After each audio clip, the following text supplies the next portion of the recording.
go. We are live now. Welcome. This is everyone's a Pundit episode 89, people. And yeah, man, we're going to have a good podcast for you. As always, we've got somebody making their debut. We've got returning pundits, and we've got the usual Semps and Patrick combo. And yeah, man, it's going to be a good one. Lots to talk about, as always. If you're new to the channel, please hit the like button on the video. Please hit subscribe and hit the notification bell, please, people. And of course, I want you to follow our pundits. But let me please introduce them, or let them introduce themselves. Handing it over to Mad Mac making his debut. Please introduce yourself, G. Let's go.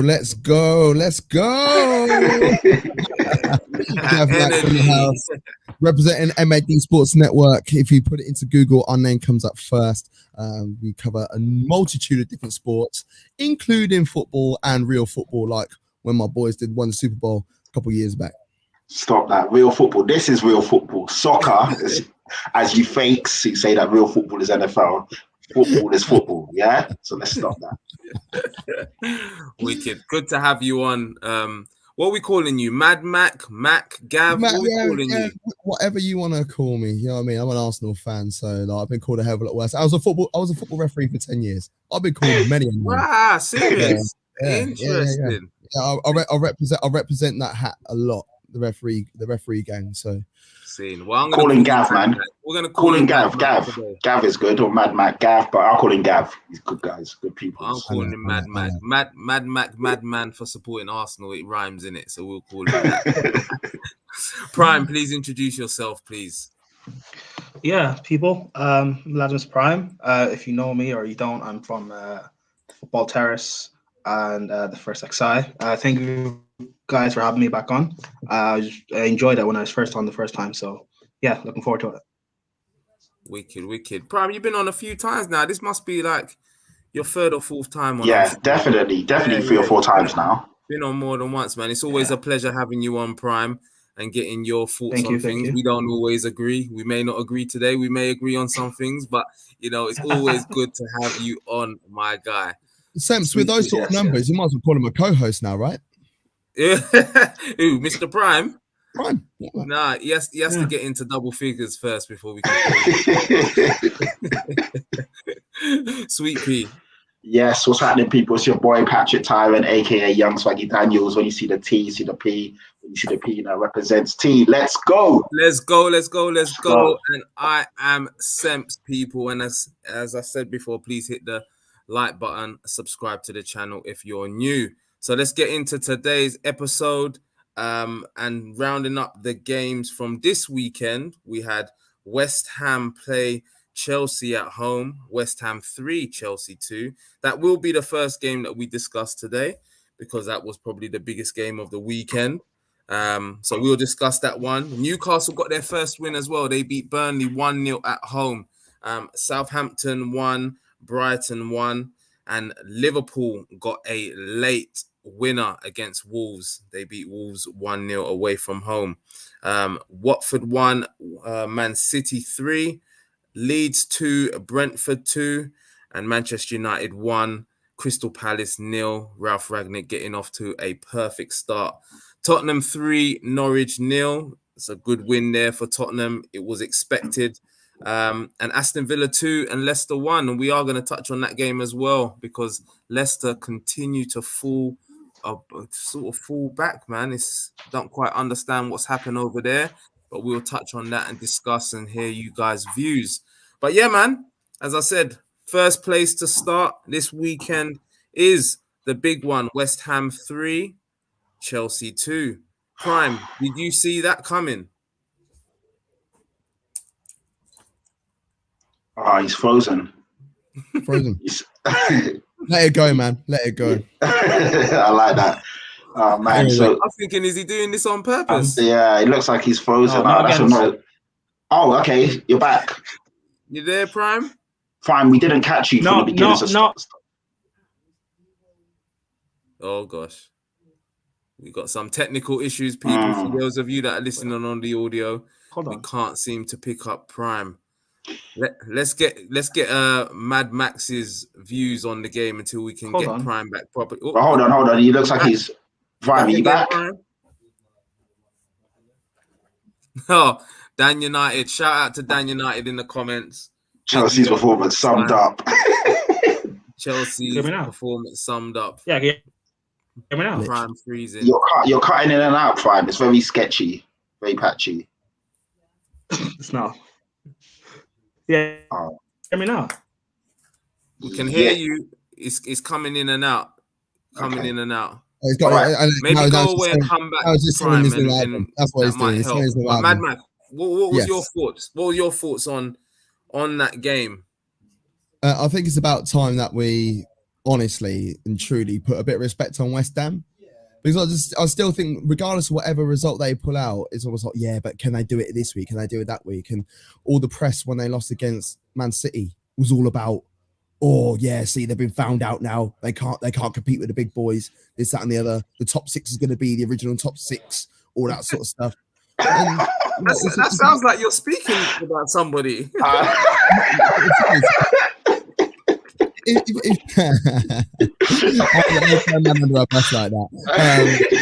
Patrick, but no.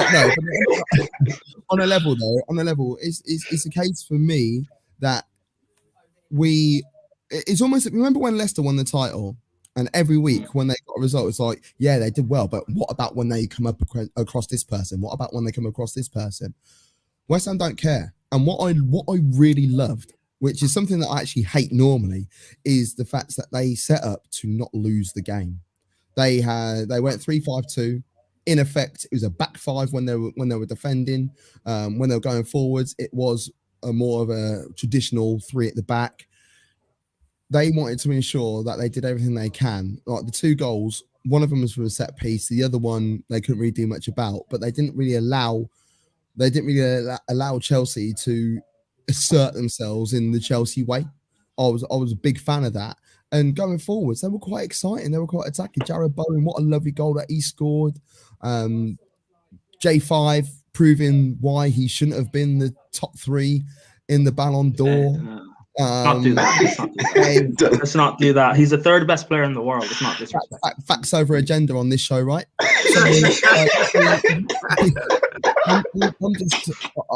I'm like that's two like giant mistakes that he's made in the last couple of games as well. And like people will blame Mendy for it, but I'm not being funny. He's put Mendy under that unnecessary pressure. I just think West Ham are a force to be dealt with, and if things don't improve for certain teams that are knocking around the top 4, then I don't see any reason why West Ham can't sneak into that 4th spot. Yeah, man. Prime, it looks like you are back. Your picture is looking crispy clean now. Talk to us. Did you see that coming? Do we have to give credit to West Ham, or did Chelsea not turn up on the day, Prime? I saw stumbling eventually, maybe not against West Ham. I think you need to give them their respect. Like, when you look at the teams that they've played up against this season and taken points from, they've played Liverpool, they've played Leicester, they've played Man City. I think they might have played Spurs. These big teams in the Prem, and they've stepped up to them comfortably. In certain cases, they've even beaten them, and they beat us as well. Look, I don't know. I think they're a really good team. David Moyes is a very disrespected manager, like what has happened with Man United and going to Sunderland and stuff. But I look at the team that they've built right now. On form, they're performing just as good as, obviously with retrospect to their levels, but they're performing just as good as Chelsea, Liverpool, and Man City, because they shouldn't be up. They shouldn't be up into top 4 and competing where they are realistically. And they're going ahead. They're going every week. They're competing toe to toe. I think with Chelsea, mistakes cost us. Like people talk about Jorginho, but again, he's burnt out. He's been playing too many games in this stretch of span, and he hasn't got a chance to rest because Kante has been out injured for so long. Because Kovacic has been out injured, he hasn't been allowed to come out. The Mendy mistake again. I don't know. Whatever. It's something that happens. It's a one-off. And I think West Ham just capitalized and took advantage of it. Like I'm not salty about it, like other Chelsea fans are. Like it is what it is. It happens. But I don't like the reactions that come out from rivals saying that, oh, Chelsea, we're not that good. We've been found out. We won't still compete. Like what is it? Like if we win next week and say Liverpool lose or something, and then all of a sudden they're back into third, the same thing will happen on the other end. Or if Man City lose and they drop to third, the same thing. Like these three teams, as it stands right now, are still competing. So I think people should stop looking for a way to cop out and say, oh, they're not as good because they've, stumbled one week or whatever. They're all in amongst it. Just, I don't know, just let them fight it out, essentially, is what I'm looking at it. And as it stands right now, I'm still kind of enjoying this title race. I think in January, Chelsea do need to strengthen where we can in certain areas. And in the summer, we need to go again and strengthen, because when you look at this squad that we have, it's in the summer when Chelsea fans said, that's the best squad depth in the league. I don't really believe in that. Even our first team players or some of our starters, there's a lot of them that I don't believe in. I think it needs to be strengthened to be player for player on toe with to stand toe with Liverpool and Man City. Because I look at our attack and the chances we create and the chances we waste. Liverpool and City don't waste them chances. Because I know Liverpool at the weekend they just about won at the end, but on a different day they win that game 2-3, 4-0 comfortably. Look at Man City, without trying they can win a game 2-3-0. We don't always do that, and people are going to blame Lukaku. Again, we don't create for him, so I don't know how any of that can even be his fault. But Prime, you've just mentioned something there as to why some fans may not believe that Chelsea can win the league. Do you know what I mean? You've just said it right there about your attack and the fact that you're missing too many chances. So do you not think that at the business end of the season that could cost you? Well, it's not even necessarily the missing chances; it's the creation of them. And yeah, I said in the summer, if Tuchel can, based on him being like a world-class manager, he can get us close to that title. It's up to the players to perform and push us over that line, because he can't go out there on that pitch and do everybody's job role for them. They have to perform themselves, and it's our attack will let us down. It's like, for me, it's not a Lukaku issue. If you spend, close to 100 mil or over 100 mil on a player, you've got to build around them and get to their strengths. And if you're not doing that, it can't be that player's fault. Like if the money Liverpool spent on Van Dijk, if they had bought him and it hadn't worked out or he wasn't performing necessarily as well, do you look at him or do you look at the fact that they didn't build around him to get to their strengths, get to his strengths? Can I ask a question quickly? Because a lot of Chelsea fans I see on the socials, a lot of Chelsea fans are, even despite the wins that you get and some of the games that you win are very comfortable, i.e. the Norwich game, 7-0, happy days. But there's a lot of Chelsea fans that are moaning about the fact that you're playing three at the back and that they want to see Tuchel adopt a four at the back situation, whether it be a 4-2-2-2 or a 4-2-3-1, whatever. Is that something that you want to see, Prime? No. Like, because they think quite basically of, if we have another attacker in our forward line, we'll score more goals. But if our attackers, so we either play with two behind Lukaku, or we're playing with just a three without him. If those two or those three can't create themselves and score, because they're quite selfish attackers in a way, what would throwing another player into that mix actually going to do? And also our defensive structure is perfect right now. I know we just conceded 3, but realistically it is one of the better defenses in the league and in the world. Yeah, it is one of them. Why would we change that? If our attack is not good enough, why would we try and focus on our attack and weaken our defense? Like, I don't want to change that. I think our defense is good enough to carry us, and the midfield is good enough to carry us close to that league title. Again, the forwards, they have to, they have to push us over that line because we need goals. We can't continuously rely on 0-0. We can't continuously rely on 1-0s to just get us there, because we're gonna get games like maybe West Ham. Yeah, and we have to try and come out like, again, if this was Liverpool or City, this one-off game in West Ham, they would have outscored them and won. You say that, but City have struggled. I think City have gone 4 or 5 games this season without scoring a goal. So City also have the same issues that you guys have. But City tend to start off like that anyway. Yeah. So because I think you guys will be fine. And anyone that says that you're not in the title race is crazy. Like, come on. I hope we'll be fine, but I hope we'll be fine, but it's going on that run of form. Liverpool and City have proven they can do it. We haven't, and that's what I'm worried. Like, but this was the time to go on that run of form before we hit January and February, and we have to play City, Liverpool, Spurs in quick succession, and we haven't proven we haven't gone on the run flawlessly. We've stumbled in these recent games, and again, this is not me trying to cop out or play us as underdogs or anything. By the way, we should still be competing. I still, at the very least, I stand by that. But these are just certain aspects that I can see of if we don't win the league, it's because of this reason.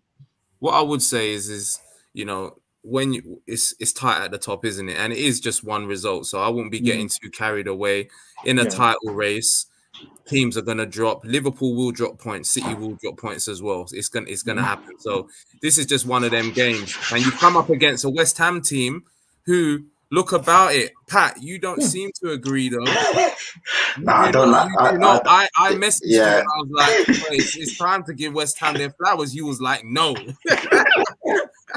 Yeah, Prime. I was rooting for you, and I hate to say this as a Tottenham fan. God forgive me, but I was rooting for Chelsea to beat West Ham on Saturday. I wanted you guys to batter them, just so that I could shut up the West Ham fans that are piping up. They're just getting a bit louder and a bit louder and a bit louder, and they're starting to annoy me. And obviously, them beating you guys, it gives them all the confidence and all the bragging rights, and rightly so. Chelsea are one of the best teams, and they beat you. They were very lucky. On another day, Jorginho doesn't do that stupid back pass. Mendy doesn't slide in recklessly and give away a penalty. And then obviously, Masaku crossing the ball, a slight deflection, caught Mendy out, goes top bins. These things hardly ever happen, but they happened, and you guys lost the game. So it's unlucky. Chelsea didn't really turn up. If we're being honest, did you not really do enough to win that game? Probably not. Is it Chelsea not turning up though, or is it West Ham? No, because even West Ham played okay. Don't get me wrong. I'm not going to sit here and be salty and say, "Oh, West Ham, they weren't rubbish." But West Ham, I spoke to 2 West Ham fans, and they even admitted that they didn't play that good. So they would tell you it wasn't one of their better performances. But obviously, they did enough to get the job done. And sometimes that's what you need in these big games. Yeah. So, it's taking advantage of mistakes, because like that Jorginho back pass, he's done that before. Like on a different day, he hits that back perfectly, and then Mendy just clears it, and then we continue. That's not a goal. Yeah. The Masuaku one, on a different day, he actually crosses that in, and Chelsea deal with it, and we end up maybe winning the game. So look, you take advantage of anything that you can in football. Yeah, I'm not gonna cry about it. It is what it is. But I'm just saying that. Credit to West Ham, they deserve it. Credit to West Ham. I say it begrudgingly and through gritted teeth. They won the game. they're in 4th, man, and I know. They've just beaten Chelsea, who were at the top and doing good things. Yeah. The thing is these things happen in all football games, innit? We can all sit here and point to games where we've been fortunate. 100%. Sometimes. I think the position that West Ham are in. But Pat, you just fully expect them to fall off. I take Mad Mac's point there, what he said exactly with Leicester. We was always saying next week, they're going to lose. Next week, it's not happening yet, Pat. So when are they going to fall off? I know, that's the thing. Yeah. I think it was Leicester trying to put me under the cosh, boy. Sebs, what are you trying to do to me?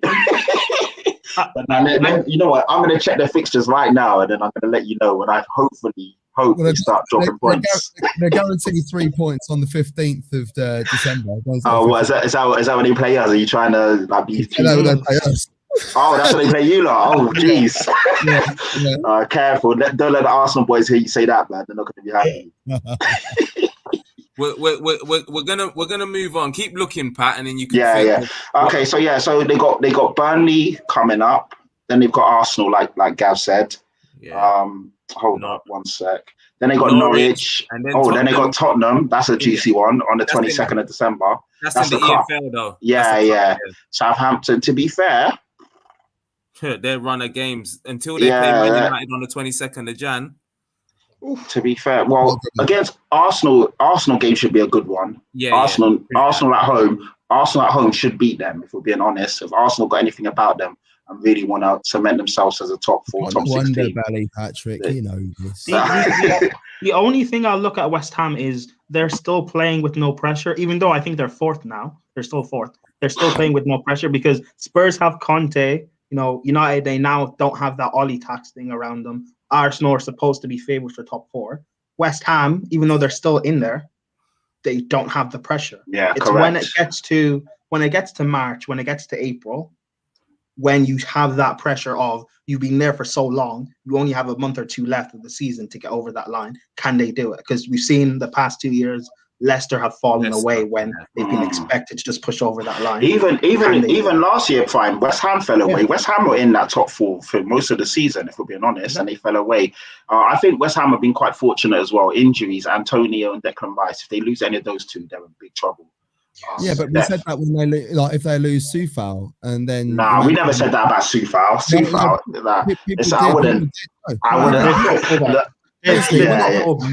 West Ham fans were like, if we lose anyone in our back 4, we're gonna be screwed. They lost Ogbonna, and we all know Ogbonna, Italian international, fantastic defender. They lost him. That's all right. It's Diop, who was meant to be going to Chelsea a couple of years ago for £50 million.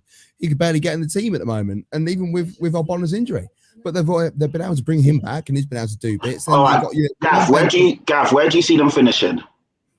I don't think they'll get 4th. I still think the top 4 will be Chelsea, United, City, and Liverpool. Yeah. And I said it at the beginning of the season. I said it last season, and I will still stand by it today. There is not going to be any more than 10 points between 1st place and 4th place. It is going to be so tight. I've said it from the beginning of the season, and I'll say it in my chest, and I'll own it until it's no longer mathematically possible. I genuinely believe that. West Ham, I honestly think they will finish 5th. And the thing, what makes me laugh is, when you look at leagues around Europe, and when people try and cuss out certain leagues, one league in particular that I'm a big fan of, and it's like, Bayern always run away with it. No, it's the chase and pack keep beating each other and losing silly points. That's nothing to do with Bayern Munich. They turn up every week and do what they need to do. But the other teams are like, right, okay, we're doing a bit, we're getting a bit of momentum, and then they'll like Gladbach today lost 6-0 with the same team that they lost that they beat Bayern Munich with in the cup 3-4 weeks ago, 5-0. They lost 6-0 at home today. It was 6-0 at half time against Freiburg. So that's what happens. The teams that when you're playing teams that are in and around your level, you'll beat each other. Yeah. So then the other team, the team that are out in top, this is what happened to City. Remember when City this time last year, they were like 9th. And everyone's saying, City are done. City are dead. What? Pep's dead gaffer. He's joining the DMA, Dead Managers Association, by the way. He's joining the DMA. Next thing you know, 29-game unbeaten run. Yeah, and because Man United and Spurs and Chelsea and Liverpool and Arsenal and all those sort of teams were all beating each other and losing against each other, whatever. City were like, we'll pick that off. We'll pick that off. We'll pick that off. We'll pick that off. So that's what I can see happening. But I just see the top 4 being the same, and West Ham being the best of. No, I don't agree with that. West Ham are not better than Tottenham. They're not better than Arsenal. No, they're not. And I don't see them. I don't see them finishing above Tottenham or Arsenal this season. I think it reverts. What do you define? Last year. Yeah. But what do you define? When you say they're not better, what do you define by that? Do you mean players on the pitch or how they're performing? Man for man, individually. Man for man, players, manager, even the way they play, even the way the teams set up, the cohesion, just watching them play. But what does that all mean? If I'm performing better than you, what does that mean? You can have a better personnel, but if I'm performing. But did Sheffield United one season not finish, I think, 6th or 7th 2 years ago or something? Yeah, they finished 7th, Yeah, they didn't have the 7th best 11 man for man in the league. But No, I just feel, I just personally, my footballing knowledge and what I see, I don't see them sustaining it again this season, especially because, and this is my theory, that in Europe they're going to go far in that. They've already won their group. They're going to take that seriously. That wouldn't have a detrimental knock on to their league form. Are they in Conference League? No, they're in the Europa. Oh. Yeah, That was a joke. That was a little jab. That wasn't a joke. It that wasn't was a a joke. little jab there. It's all right. It's all right. I answered it with a straight. You asked me a question, I answered it. But look.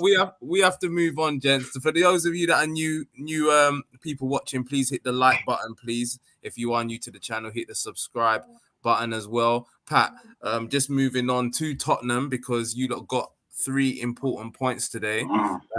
And if you do win your game in hand, you do go above West Ham. I'm not sure when that game in hand is. Yeah. So how do you rate your performances going forward now? Do you think it was now starting to get his message through to the players a little bit more? Yeah, it was a measured performance today. 3-0, got the job done. It was 1-0 going into half time. You can see the setup now, the back 5 and defensively we're looking a lot more solid, a lot more assured. And then in the second half, we just pretty much just continued, and it was a surgical performance. I wouldn't say it's the most scintillating game, but we definitely got the job done. Should have had a few more. Kane could have scored a couple. Who else had a big chance? Sonny had another. Tim Krul was actually doing bits today as well. He pulled off some good saves. Yeah, he is a good goalkeeper. He is. Sonny hit it right in the corner, whipped it in, and for the life of me, I thought it was in, and I thought Tim Krul got to it. So yeah, good performance, Sems. And you can see Conte is starting to get this team ticking now. Skip is looking better each week. Even Eric Dyer is looking a lot more assured. And dare I say it, Ben Davies is starting to look like a decent centre back. And then the wing backs as well. We had Reguilon on against Brentford. He was probably our best player. He got injured, so he came off after about 20 minutes. And Sessegnon came on, and he looked quite good in that left wing back role. So you can see Conte does trust the wing backs, and he's going to basically try and exploit that. I see the comment from Dan United saying Kane former worry. To be fair, Kane's been playing well. I know he hasn't scored and hasn't got any assists. So obviously for the stat merchants, they look at it and they don't see anything. But when you watch the game, Kane's pretty much he's like almost got that Luka Modric-esque type of play about him. He's the pass before the pass. That literally threads the attack. Exactly. That pass before the pass.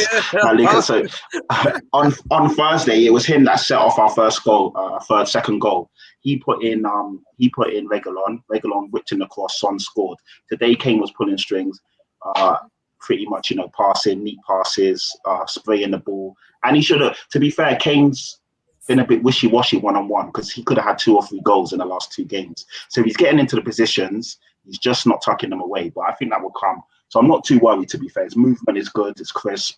He's looking sharp. He's just not, unfortunately, burying them. But as a whole, as a unit, we're playing well, and we're just beating the teams that we're meant to beat, man, which is good. Good to see. That's what Would I you was going still to sell say. Kane? What, sorry? Would you still sell him, Kane? Because that is a very good question. Because obviously with Conte there, we'd like to see if Kane's buying in, then yes, keep. But if I don't know, I'm 50-50. I honestly am, because at the end of the day, someone wants to go. It's best to get rid of them. But then if he generally wants to stay and play for Conte and actually, put his all in, then we keep him. So it's hard to answer that if I'm being honest. I think what we're gonna see now is your run of games now, Pat. Get real now, because I think you've had Norwich, Brentford, Leeds, and you drew with Everton. Yeah, and you lost to Man United. The last win before that, even Burnley. Do you know what I mean? But now it gets real. You got a Brighton away, Leicester away, which you would expect to beat, and then Liverpool, and then as I said, West Ham. I think that the Christmas period is going to be definitely a test for you lot. How do you think that you will come out of that? I think we'll beat Leicester. Liverpool, I can't see us getting anything out of that. Who else did you say? You said Brighton next week. So right, yeah, that's a tough one. We should be aiming to beat Brighton, but they're a good team. They're a very good team, but we should beat them. Crystal Palace at home on we need to tuck them away, especially after what happened away from home. They beat us 3-0, so we'll definitely be up for that one. So, Yeah. but yeah, I see us picking up quite a few points. I don't see us beating Liverpool. I mean, obviously on your day, you just never know. But realistically, I can't see us beating them. All the Yeah, other but games, some mad games though, don't you? This would I probably be a know. game where somehow like this is where Kane turns it on. All of a sudden, you have that. You hope so, but realistically, if we're being honest, sitting I, back, I chopping can't. people. I can't see it. I can't see it. But obviously, if we do, I'll take it. But all the other games, I expect us to beat them, man. Yeah, to be fair, even bar Liverpool, actually, now I'm looking, you've got Southampton after, you've got Watford, and then you play Arsenal on the 16th of Jan. So until then, I think you've got a lot of winnable games, Yeah, man. exactly. Winnable. As long as we turn up, they're winnable. Obviously, in this league, you can't take any team for granted. Because even Norwich today, there was moments in the game where they were spraying passes and threading the ball down. I'm looking at how are you not bottom of the league? You actually They've got a new manager now, innit? So they were actually look like playing. they're playing better. Yeah, they were playing some ball, man. Honestly, there were some intricate passes, for that triangle play, threading balls. But obviously, just the quality up top isn't really there. But yeah, they look okay. So you're looking at like how you look. I think they're rock bottom or second from bottom, but it is what it is, isn't it?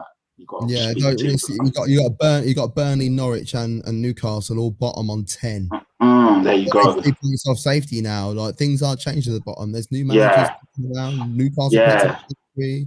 I think when on paper, when you look at the game only on today, Tottenham, they should be going out there and pumping Norwich, but when you have got a new manager, and Dean Smith ain't a bad gaffer, he had a bad run of form, and because of that, he lost his job. And I think it's quite harsh what Villa did to him, if I'm honest, despite the turnaround that Aston Villa have had. But it wasn't an easy game for Tottenham to go into. And if they were to go into it with that sort of mentality, for me, I think that would have just shown the ultimate disrespect, and they could have come unstuck. Yeah, but definitely. I thought today was what you call a professional performance. Yeah, and I think they done it and they dealt with it well. Exactly that. But now looking at the table now, like you said, you've got 3 points, 3 teams bang on 10 points, Watford on 13 points, Everton on 15. So Everton are getting sucked into that relegation scrap. They have to beat Arsenal tomorrow to pull away. Otherwise it gets real for them. It's true, man. It is true. It's true. And even Leeds down there, I think Leeds are. Leeds can't. They're not that far. Leeds can't get wins at the moment. A lot of draws, 7 draws for Leeds, I think. Pat, just quickly before we move on, do you know when the Burnley game? Has there been anything on? Nothing yet. So I don't know when that will be, which is really annoying. And just for that, the thing I is, really coming hope into the Christmas. It's not going to be any crashing. No, you're still here. You're still here. Yeah, we're coming into the Christmas period now, isn't it? So it's not going to be able to be fit around there. It's going to have to be at some point in February. Burnley are ultimate scumbags, and just for that stunt, I hope they go down. They're so anti-football. We've had them in the Premier League for 4 or 5 years. They need to go now, man. Let a new team come up. Someone that actually wants to play football and bring something different. You see Leeds come up. You see Brentford come up. You see teams coming up and trying to play. Burnley with this Sean Dyche anti-archaic football. They need to go, man. It doesn't look like Prime agrees with you. People want a team that just comes up and plays football. Is that not what not you specifically, but is that not what everyone has been making fun of Leeds for doing? Playing football against Man United and getting beat 5-0, playing football against Chelsea and City and Liverpool and getting beat. Is that what people make fun of Norwich for these past, 3 years being up and down because they play good football and they can't compete in the Prem? Do Norwich play good football? Norwich play good football. Norwich, they try to. No, they try to play good football. That's my point. But Burnley, you can say it's anti or negative. They do what they have to do to survive, and I respect that. I like. Do you honestly? You respect that? Yeah. Wow. I just think it's boring as fuck, and it's just horrible to watch. Yeah. No, if you achieve your aim. If they achieve their aim, then it's not. I mean, look at Brighton. They're playing attractive and they're booing Graham Potter. So that style of football doesn't always work. Yeah, facts. Yeah. So yeah. I hear you, Prime. I actually agree with you in that sense, but I don't like Burnley. I want them to go down as well. Yeah, there you go. There's a lot of players that I really like for Burnley, and I feel like they're almost holding themselves back at Burnley. I look at their back 4. I love Charlie Taylor at left back. I think he is one of the most underrated left backs in the league, like hands down. I look at Tarkowski. Prime, me and you had a bit of bromance the other day talking about Tarkowski the other day. Unbelievable centre half. He really is. We look at Matty Lowton. He's getting older now, but I remember him when I had him on my Villa save on FM back in the day. Guy was turning it on. Dwight McNeil. I like him. I like him. He's a good player. He is a Liverpool type player in my opinion. He's a good player. Liverpool, he would turn it on and he would be bagging goals left, right, and centre. You could even deploy him as a left wing back if you wanted to. Yeah, and then Chelsea, if that is the case, then could be going to Chelsea. That's what I mean. So he goes to Chelsea. I don't understand why he's not being spoken of highly enough. They've got a lot. Josh Brownhill loves chopping people in the middle of the park, but also is really good passer of the ball and really good at turning the ball over. So they've got a lot of talented players. Chris Wood. No, stop. You can't, don't there, that's where we cut you off. That's where. He's right. Let's call Chris Wood, Christopher with a K, Woodinho. And then we're going to start talking about him then. Is it because he's got a really basic name as to why we don't? No, he's got, I think it's because he's got a basic. I was with you until you said, exactly, you lost me at Chris Wood. You lost me at Chris Wood. I can't lie. Okay. Let me ask the question to you guys then. Why not? Laugh about it, but give me a legitimate reason, and I'll be like, okay, yeah, fair enough, I agree, or no, I disagree with you. Wasn't he like the 10th top goal scorer in the Premier or something? Or is a stat where he was the best? He was the 10th top striker in the Premier. He's a great target, man. If you're playing two up top, he's up there knocking it down. Tell me, look, you're laughing though. No, I don't mind you laughing. It's not a problem. But tell me why he's not part of any conversation. I just don't see that. I don't see Chris Wood doing anything at a bigger club, or not even a bigger club, just a better club. Obviously, he plays week in and week out at Burnley. I get it, that's his level, but I just couldn't see it. But then sometimes you have to you look at players that are playing in lesser teams, and do you know what? Right, I'll give you a little analogy. Right. So, when I was young, I'm not the tallest man in the world. Patrick, you've seen me.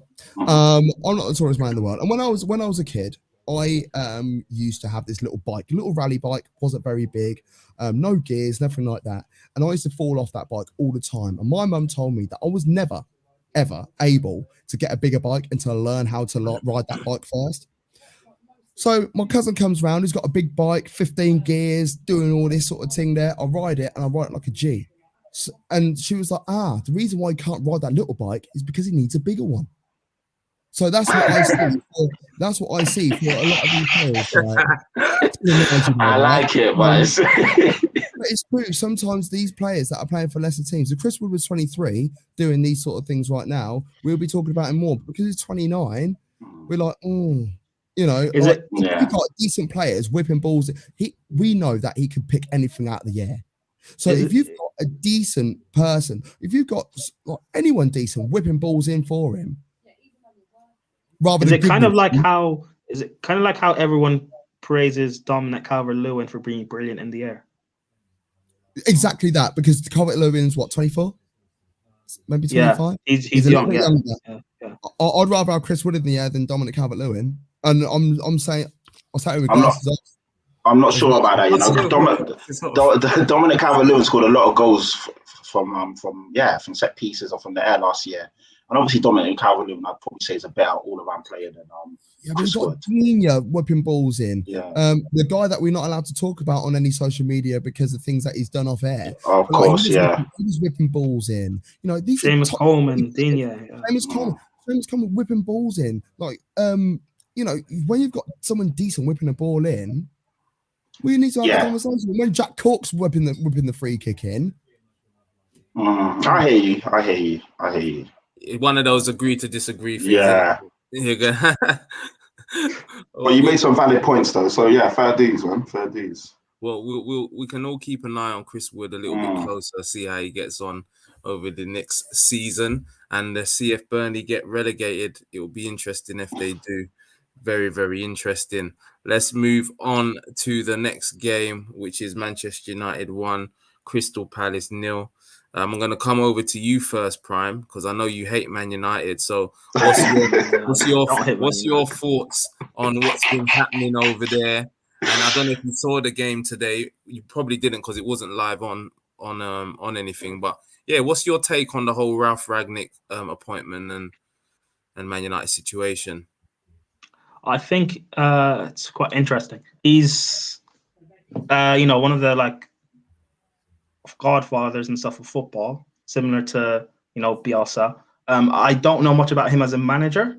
Apparently, he tutelaged Tuchel and Klopp and stuff like that. So apparently, he's meant to play this high intensity game. From what I've heard from fans in this game, I think you played well, but near the end, did you burn out a bit? Am I right in saying that? I believe so. I said that to Pat. I Yeah. believe in the second half that we died out. Games are coming thick and fast. Yeah, that's going to be similar to, remember Liverpool's clock team early on in the first year or so? They would die out in games and it would be high scoring games. Games might not be high scoring in terms of what you can see because you have a better defense, but you will have those games where the intensity isn't there and you just start burning out until players get up to speed and fitness, and or you just bring in better quality. But yeah, I think it's quite interesting. Again, it's United fans keep talking about the future and what Rangnick will come in and implement upstairs and all of that. But I think as of right now, you just need to focus on trying to secure top four and making sure you bring in the correct manager, because I'm hearing that the Glazers still want Poch. I don't know if that's what Rangnick would want to go down in terms of who comes in as the manager permanently. And also something I want to ask is, with all this love that's going around, does this mean you guys are all backing the Glazers and you're supporting them again, or not?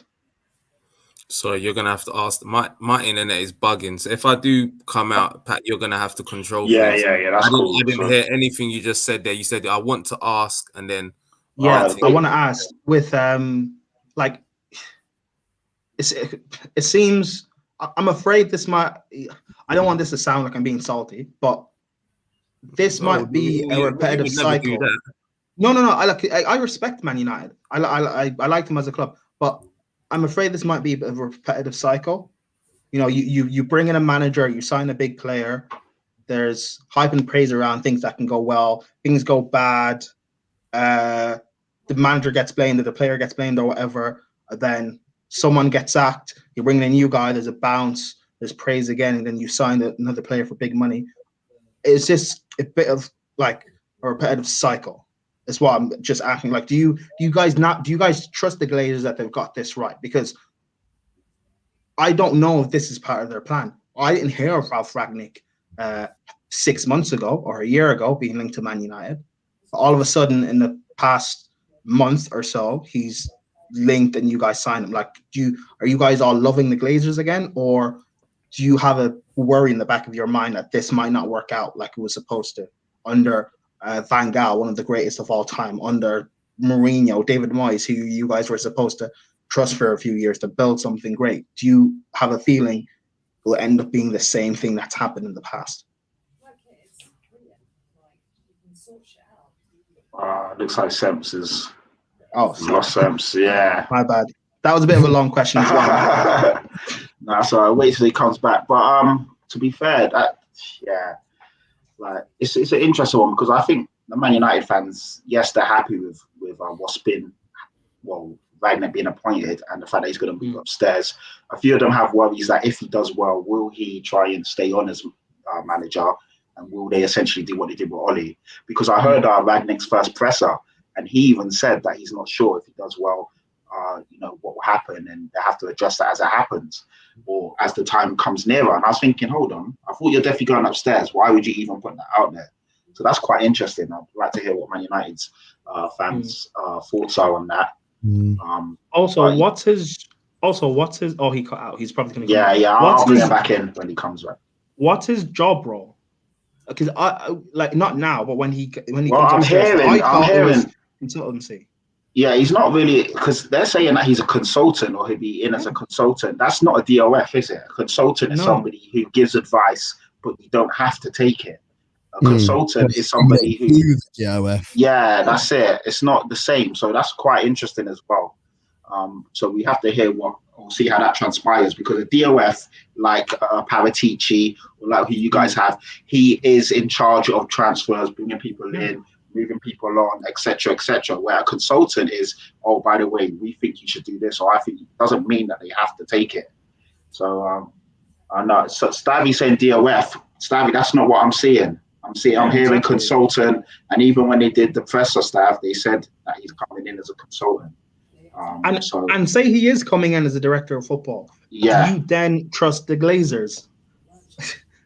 Like, because you guys were protesting, and people were getting onto Saeed and things like that for doing protests. Do you guys now trust the Glazers to do this? Okay, it looks like Semps is back, so let's bring him back in.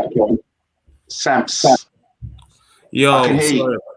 Yeah, my internet's been bugging all day. I've had to. Yeah, you're not on BT as well, are you? I've had beef with them for a long time, man. No, I'm on Virgin, man. It's so annoying. But, Stay away. All right, then. I think Go on, Pat. Yeah, so Prime was just asking, does this appointment mean that you now have trust in the Glazers, or what's your thoughts on what they're doing? No, I heard what Prime was saying, and then it cut out. I couldn't actually respond. But Prime, this is what I mean is, especially coming from a Chelsea fan, I think it's a little bit rich where you're talking about a cycle and blaming players, blaming managers, all of this sort of stuff. Ole Gunnar Solskjaer wasn't good enough. He had to lose his job. But the problem is, Ralf Rangnick's not going to be linked to Manchester United 6 months ago, because they never actually wanted to sell Ole. This was never in their plans. We finished second last year. You've got people trying to say Ronaldo wasn't bought to win the league. We made certain signings in the summer. They were expecting a much better outcome than what we're seeing at the moment. So we have had to react. We've reacted now. A little too late, in my opinion, but he has now lost his job.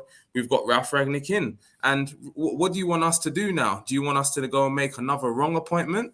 This is a really good appointment for us, because for the first time, it looks like we're making decisions based on football, because you've brought in somebody with a wealth of experience. We've been a club that's been run by bankers, as a lot of people say, making business decisions, not necessarily footballing decisions. We've now brought in someone who has a wealth of experience of transforming football clubs. That's what it's about. He's not really managed a lot of, in the last 10 years. It's about his experience in transforming football clubs. And that's what we need. That's actually the most important thing that we need is go on. But that was my point in, like, not him replacing Ollie like a year ago, but him coming in as director of football for in the past year or the past 2 years. And maybe you guys have been talking to him behind closed doors. I don't know. That's why I'm asking. Because, the talk for the past year or two has been you guys wanted Poch, even when he was at Spurs. And then you had the chance last year, but Ollie was doing well and you didn't bring him in. And now he's at PSG and you want to try and bring him in again. But the thing is, no. Let's stop there. One thing I like to do as well, Mad Max, is facts over agenda. And one thing that we do know is everyone goes crazy off of Twitter. They follow every single word that these journalists say. Nobody knows who the next manager is going to be. Nobody knows if we're trying to get Pochettino. All of this. I heard that the Glazers still want Poch. But that's why I'm asking. That's why I'm asking these questions. I don't know. Exactly. I'm asking these questions like, what? If we stick to the facts, the facts are that Ollie was sacked because he wasn't good enough and the results weren't good enough. We've now brought in an experienced person that has experience in transforming football clubs. Historically, the board have made poor decisions at board level and not backing managers, experienced managers, when they want players and they want certain things done for the football. We're making commercial decisions. Now we can look at something and say, you know what? This may change going forward. So as a United fan, we are now excited because we can now start to see, and it may not play out, but we don't know. But the signs are that we're making better decisions now. Bringing someone like him in will only help us. We can all hear the way he speaks. He speaks very well. He has a wealth of knowledge. You've got top coaches in the world football that all admire him. They all admire him for a reason. So this can only benefit Manchester United. And if we're looking at, what we saw today on the football pitch, like, it's chalk and cheese. We've for the first time all season, we controlled a football match for the first time. And he's spoken about control. And we actually did it today. Were we scintillating? No, we weren't scintillating. For the first half, we were. Second half, we were a little bit flat. And I do put that down to a bit of fatigue. We played Arsenal just a few days ago in a high-intensity match. And then that's what happened today. But in terms of us going forward, I think this was a good appointment and probably the best appointment that we could have made at this present time. And I'm more excited, not about what happens between now and the end of the season as him being interim. I'm more excited about what happens after that, him stepping into this 2-year advisory role, consultant role, however it is, and seeing what happens with Manchester United then. But it's him consulting, isn't it? Say that again? Is it him consulting? Even that role there is still not been clear what that will be. All it is Okay, I've heard from what he said in his press conference and from what you see through social media is that there's like a 2-year advisory consultancy role. I don't know if you saw the comments, staff saying it's basically a DOF, but with a changed title, so you don't have tax and payroll and issues. So there you go. And that's what you would imagine, because he's in other clubs he's been, technical director, sporting director at different clubs at multiple, like at the same time of different clubs, and he still managed to do it, still managed to make it work. We've got John Murta, who's DOF. I think he works alongside him. John Murta, as somebody who has admired him, has gone out to see him work and stuff like that. So I think he comes in, John Murta learns from him. They work together for a couple of years, and we now start to transform this football club. Now start to make better footballing decisions, because I'm hoping the Glazers realize that if you want to make the most money for the football club, you want to be successful on the pitch first. That's what I'm hoping they're seeing now. Well, I'm worried. I'm worried about what Rangnick can bring, man. I'm one of those guys, but then I'm the Bundesliga football and stuff, innit? So. No, I think that's Gav gone this time, because everyone else is moving fine, but Gav looks frozen. Yeah, so it's a bit mad. But Gav, yeah, we can hear you, but your screen is just frozen. It's a bit crazy. Lord. Yeah, so Virgin, BT, sort your internet out, man. Trust me, man, are paying money for this, I know it's not cheap. Hard cash as well. Do you know what I mean? So, I'm worried. I'm worried about what Rangnick's going to bring on the pitch as like a gaffer on the touchline, as well as what he can do in a consultancy-esque base, like off the pitch stuff.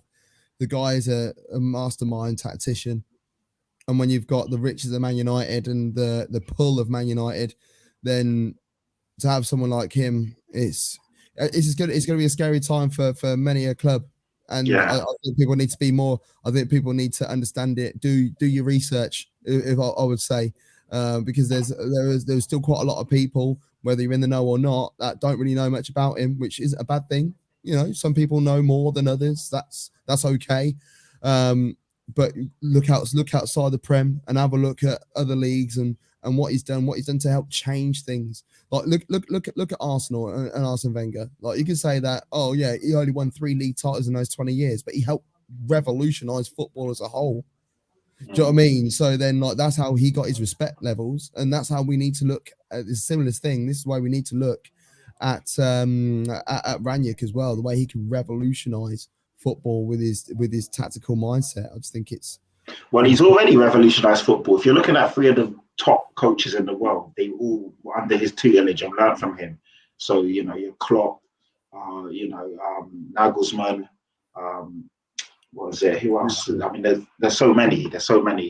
Yeah, and Pep also learned from Bielsa, and people don't respect Bielsa.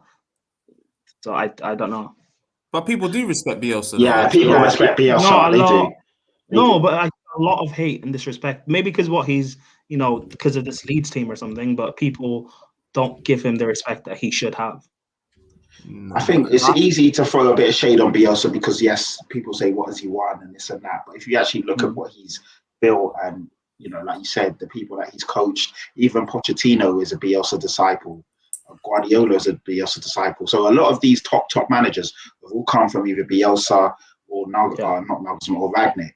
So it just goes to show their minds. And I think Man United getting Ralf Rangnick was an amazing and astute acquisition. And I think it's only going to be good for the league. And I said it the other day on the stream. It's just great that the Premier League is attracting the best managers and the best minds. It's only good for English football. It's only good for the brand and what we watch and consume week in and week out.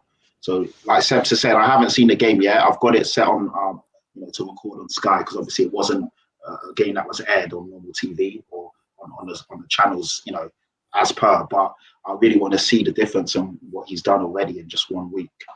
One training session, and the thing is, he's going to need time, and he was even saying in his press conference after the game that the training session weren't even a proper training session. Oh, so there you go. So he's not been able to do exactly what he would want to do. By the time we play Chelsea and all the big teams next year, that's when we'll see exactly what's cooking. But we saw the intent today, man. We saw the press, the organized press. We saw the 4-2-2 play out in when we're attacking. The wing, the fullbacks playing high.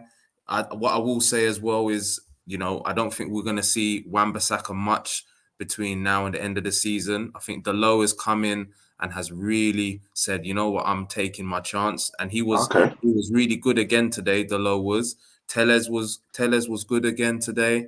Is Luke Shaw injured or is it just Telles just getting a run in?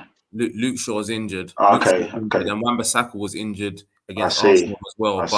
But he's going to struggle to get back in this team now because of the way, like what Dalot offers going forward, and that's quite important in a Rangnick system. Definitely, it's going to be tough for Wan-Bissaka. But yeah, man, look, I'm not getting ahead of myself. But what I will say is, I watch Manchester United every single week, and this is the first real game that I can look at and say that was a top performance, or I say it was a good performance. Did Crystal Palace create any chances, or did you guys stifle them? Yeah, it was. We controlled it, man. One or two. They had a few corners, one or two nervy moments near the end, but really and truly, it was one of them games where we were in total control. Obviously, when the game's 0-0 or 1-0, it's always in the Premier League. You can never rest easy because it can just go just like that. But no, we never was under the cosh at any time. De Gea didn't make loads of saves, and they didn't really have many chances. Zaha kept quiet for the majority of the game. So no, it was good, man. And, good to hear. Good to hear. Fred again, man of the match. I agree with that. Fred is a brilliant player, man. Honestly, I am one of the first people to stand up and defend like Freddie McTominay, and I will say it for until whenever as well. When you're playing two players in a position where you're only meant to have one player playing there, you're not going to get the best out of those two players. We all know that Man United need a central defensive midfielder. Patrick, we were talking about this the other day, weren't we? On socials. Arsenal in the same situation when they're playing Fred and McTominay. Like, I've got my friends here actually. He's a Man United fan. He's literally like nodding his head. Like it's the same with Arsenal playing Partey and Xhaka, the same situation, playing them both in two CDM positions. So hold on a minute, neither of them are CDMs.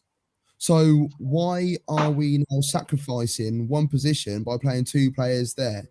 And once you finally do get a CDM, what will more than likely happen? You'll play Donny van der Beek a little bit further forward, or Pogba will be released a little bit more, and that'll be more balanced for you. But you are playing two players that aren't used to playing in that position, or haven't perfected that position in a position where you only need one person there. Yeah, so and I agree. If you have a situation where you had, i.e., a Declan Rice or a Calvin Phillips more so, in my opinion, sitting there holding Freddie McTominay in front of him, Why, guys, up front, off you go. Like, that would make Fred and McTominay, literally, it would just give them so much more freedom. I used to watch Fred quite a lot when he was at Shakhtar because I used to watch a lot of random football. I just love football. I don't care what league it is. If I've got free time, I'm watching football. It could be the Belarusian Premier League. It could be the Australian A League. I don't care what football it is. But I used to watch a lot of Shakhtar, and I used to love the fact that it was just big, blocky Eastern European guys at the back, and flair, fun South Americans in midfield and attack. And the way that they played their football was brilliant. And when I saw that you were signing Fred, I thought, wow, 50 million. I did think was a little bit high. But at the same time, I understood it.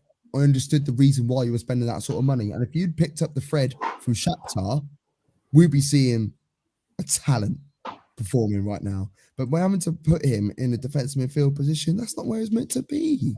But now what we're seeing now, Gav, is today against Arsenal, against Chelsea, we're not asking him to pick the ball up from the centre back. And he's playing further forward. He's actually getting in the box. He's making things happen. And today he was a lot of good little one-touch passing. Okay. And what I like with Fred as well is, you know, his passing has been an issue for us, but that's getting a lot tighter. But he's quick.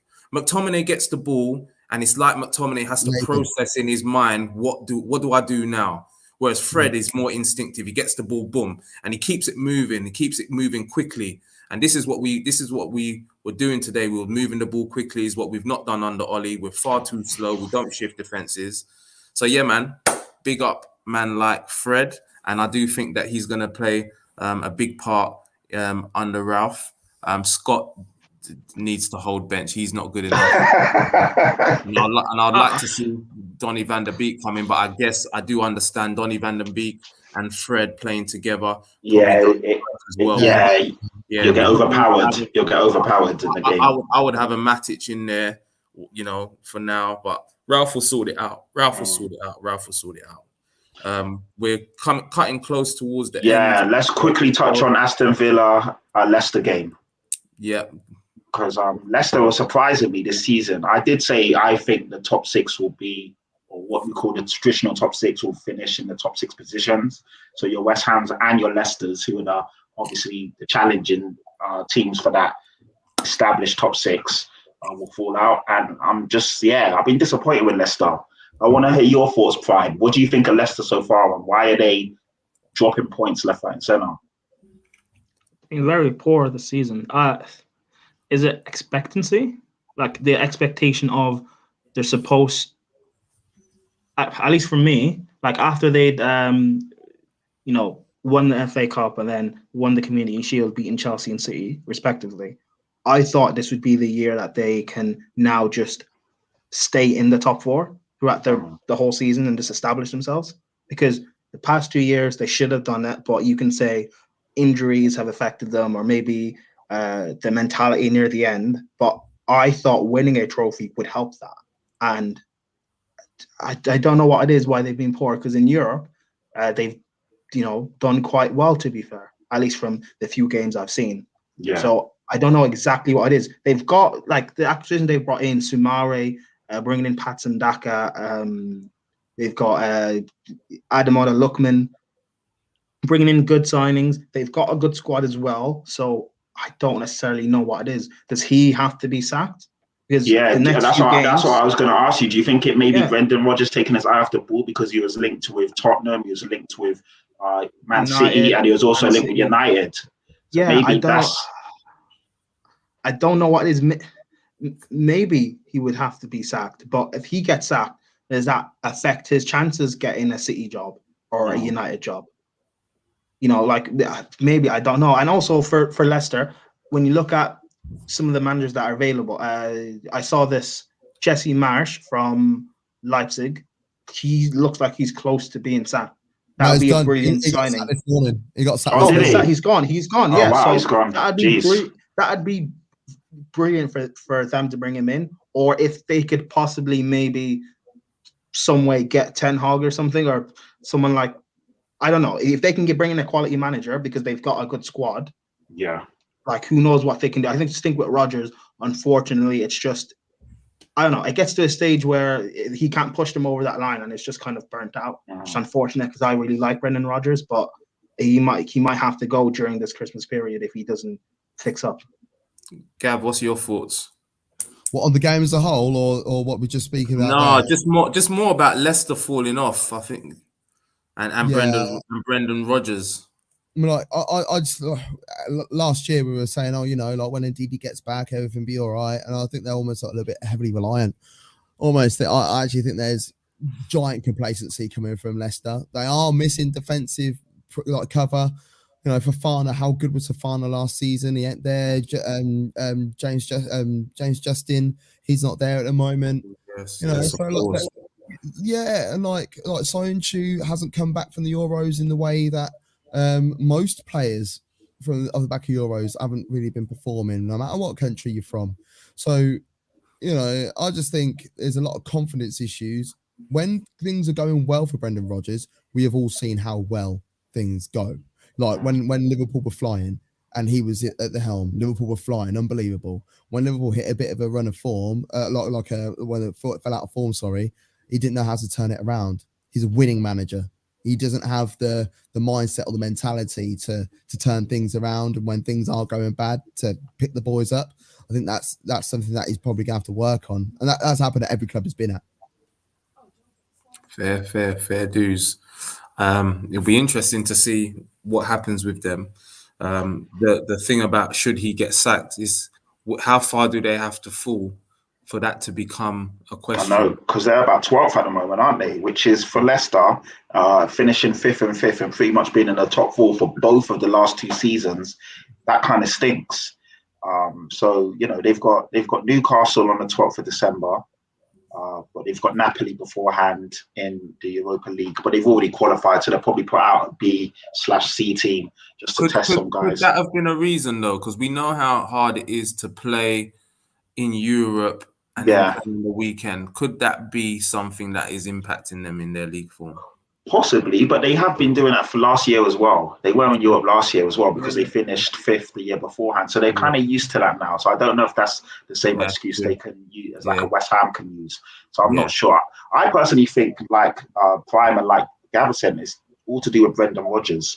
And I think the players are somehow seen that he's not really got his eye on the ball. And they've also taken maybe a bit of a foot off the gas. And it just, you know, just a little 5% here, 5% there. It really does affect you in a league where every team comes to play day in and day out. So, you know, that's saying it would be unfair to sack him. But at the end of the day, it's a results business, Dash. If you don't get your results, you will get sacked. Watford have done it. Norwich have done it. Aston Villa have done it.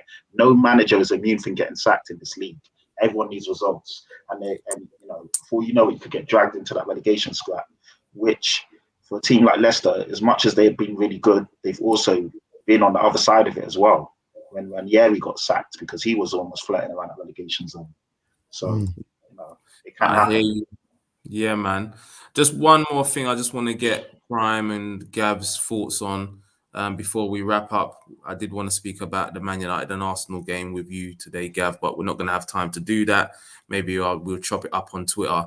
But Newcastle got their first win today. Do you think that they can stay up, Prime?